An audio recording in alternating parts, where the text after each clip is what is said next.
In China, what the anti-cultists in Russia and Europe aspire to is already happening: legislative bans on alternative religious movements, and the transition to the third stage of persecution, involving brutal physical reprisals against stigmatized victims. For instance, the Chinese authorities, with the involvement of anti-cult organizations, initiated a ruthless campaign of persecution against followers of Falun Dafa. The Falun Dafa case. Terror in China. Falun Dafa, or Falun Gong, is a religious movement that emerged in the early 1990s, based on traditional Chinese Qigong health exercises, and quickly became very popular in China. The number of practitioners grew rapidly, and by 1997, it numbered tens of millions of people. The practice of Falun Gong was independent of party control, which is an unprecedented phenomenon in China. This led to tense relations between the Falun Dafa movement and the Chinese government. State media and the propaganda apparatus were mobilized to demonize Falun Gong, turn public opinion against it, and legitimize further persecution of its members.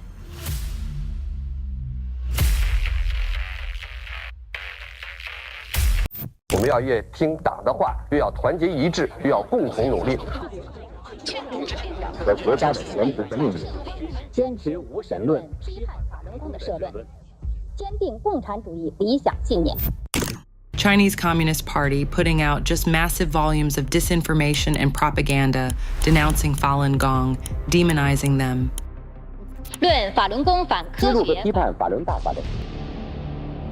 Just as Dvorkin introduced the term totalitarian cult into active usage, the Chinese authorities of that time incorporated the terms cult and evil cult into their discriminatory rhetoric. In these regions, such terms carry very negative connotations and are associated with a specific negative historical context. This seemingly insignificant yet very effective tool allowed them to initiate one of the most brutal hate campaigns in their history. This is that very first stage, the same one the Nazis started with. For a long time, Falun Gong practitioners believed that the media writing defamatory articles about them simply did not understand the essence of their movement. However, it soon became apparent that this was an organized and deliberate campaign of harassment. The events that followed took a tragic turn. In 1999, the Chinese parliament passed the resolution on banning heretical cults. This decision meant that the Falun Dafa movement and any other unofficial religious movements were now prohibited by law. The law also stipulated that those who allegedly committed especially serious acts within cult organizations would be subject to imprisonment for 7 years to life, or even the death penalty.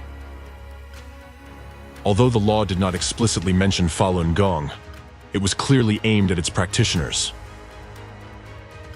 After the resolution was passed, a wave of repression began in the country. Falun Gong practitioners were arrested, imprisoned, and sent to labor camps where they were subjected to cruel treatment, beatings, torture, and as it was later revealed, forced organ harvesting for subsequent transplantation in Chinese clinics. This was conducted on a scale comparable to industrial production. The doctors instructed him to take out the eyeballs. And I said, I can't do it. I can't. There are 41,500 transplants which have no other explained source. I'm absolutely convinced that over a long period from 1999 onwards, organ harvesting from prisoners has been taking place, especially with Falun Gong. And when someone comes into the country that needs a heart, a liver, a kidney, they find a match, they take the Falun Gong practitioner, extract their organs, of course killing them in the process. Investigator. So on your side, can you guarantee that there will be enough live organs from prisoners, for example, Falun Gong practitioners? Receptionist. Yes, we can. You can come over and we can talk about it in more detail.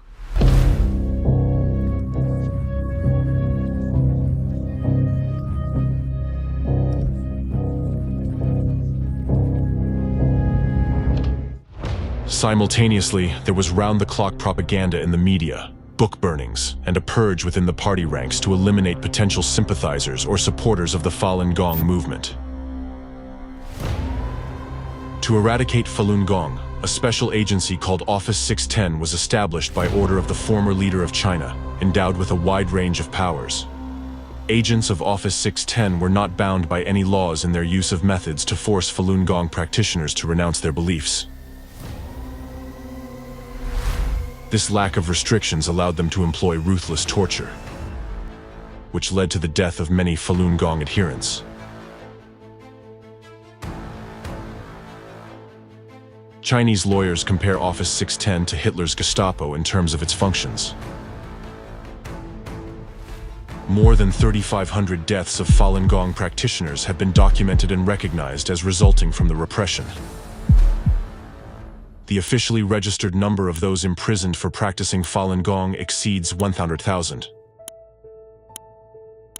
Unofficial estimates suggest that the actual figures could be much higher, considering the strict information control in China and the real danger faced by those attempting to investigate law enforcement actions.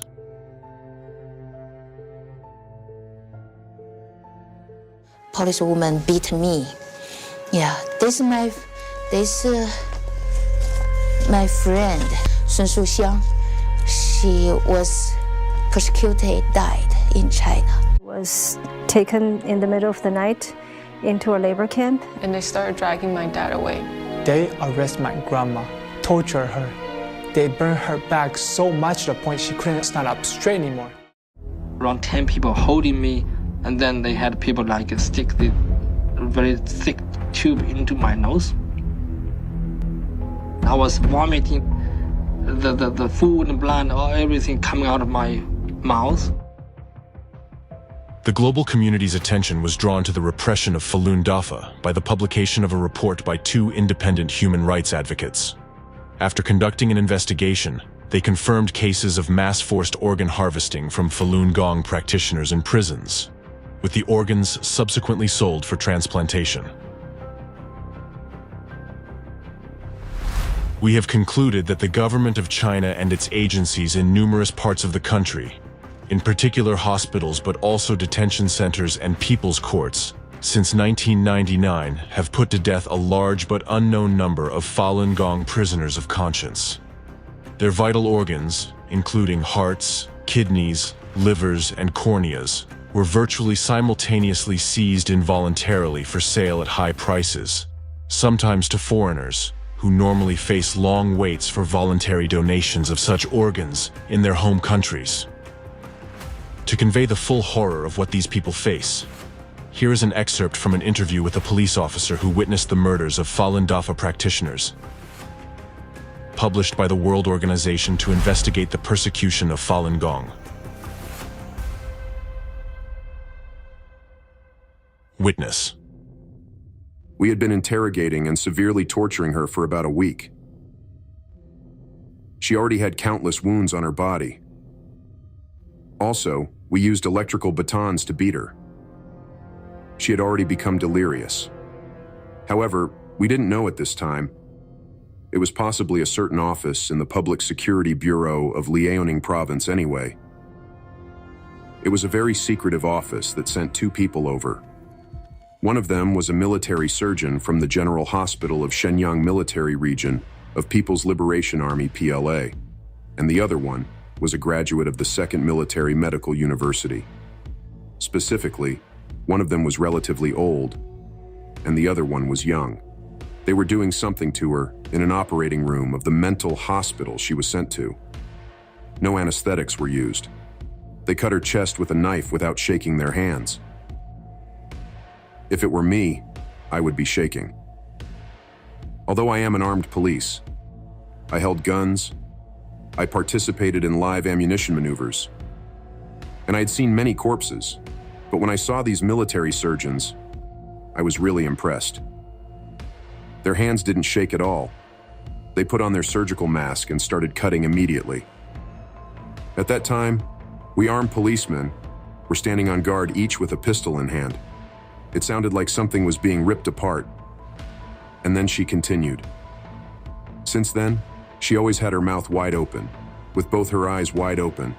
Her heart was carved out first, next were the kidneys. When her cardiac vessels were cut by the scissors, she started twitching. It was extremely horrible. Can you imagine that all this is happening today in the 21st century? This is no longer just propaganda. These are concrete actions. Looking at this example, you can see the ultimate fate of a person branded as a cultist, stripped of their legal rights and freedoms, and deprived of their human status. These horrific things occur when people allow their rights and freedoms to be trampled upon, are intimidated by a series of psychological terror tactics, and remain silent, thinking it does not concern them. Do you really think that something or someone will protect you from the same fate if you allow democracy to perish? It is noteworthy that during the period of repression against Falun Gong followers, representatives from Ratzirs and Fekris visited China on business trips. In other words, the anti-cultists actively participated in these events and openly expressed their support for the ruling party's actions. Some members of the French group CCMM associated with Fekris were invited to a conference in Beijing in 2000, whose primary purpose was to criticize Falun Gong. At that time, human rights violations were already widely criticized by Western governments, the UN, and human rights organizations such as Amnesty International and Human Rights Watch. Nevertheless, Fekris members cooperated with the Chinese authorities in denouncing Falun Gong without hesitation. Similarly, their Russian counterparts, represented by the ideological center of the anti-cultists and its leader Alexander Dvorkin, did the same. The cooperation between Russian anti-cultists and their Chinese counterparts began at the very onset of the discrimination against Falun Gong practitioners in China. In 2001, Zhang Baichun, a Chinese specialist in cults, visited Nizhny Novgorod. He participated in an anti-cult conference organized by Alexander Dvorkin and the Nizhny Novgorod diocese. One of the official purposes of his visit to Russia was to exchange experiences. However, what occurred during unofficial interactions and what instructions Dvorkin might have given to his Chinese colleague remains a mystery.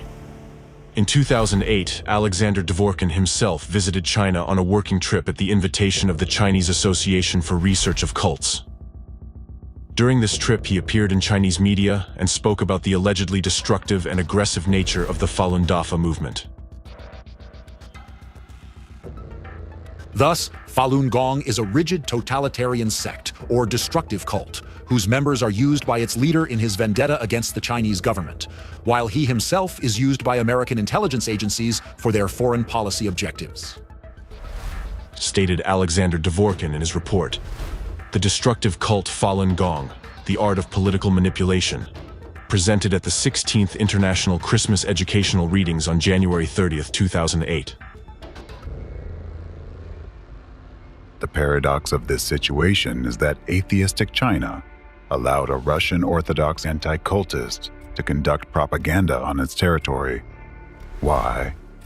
This is at a time when in China, Orthodox Christianity is also basically treated as a cult. However, this did not prevent the Chinese authorities from openly inviting an Orthodox researcher of cults and letting him speak on local media. By what principle was he chosen for this mission? How did he earn such authority among the Chinese Communist Party? Additionally, during the time when a new wave of accusations hit China for organ harvesting from Falun Gong practitioners, Orthodox archpriest and Russian anti-cultist Alexander Novopashin was invited to China for a conference on combating Falun Gong in the city of Harbin. As some researchers of the Falun Gong persecution in China assert, it was precisely the experience of Russian anti-cultists and their manuals that their Chinese accomplices relied on. This is why they were able to advance to the stage of physical reprisals more quickly. They didn't need to invent anything new. Adopting methods already tested on Russian citizens was enough. With the support of their ideological instigators, representatives of anti-cult organizations, including Ratzirs and Fekris, the Chinese authorities initiated persecution and imprisonment in labor camps of Falun Gong practitioners. There, they began vivisecting their chests, because they were supposedly no longer human.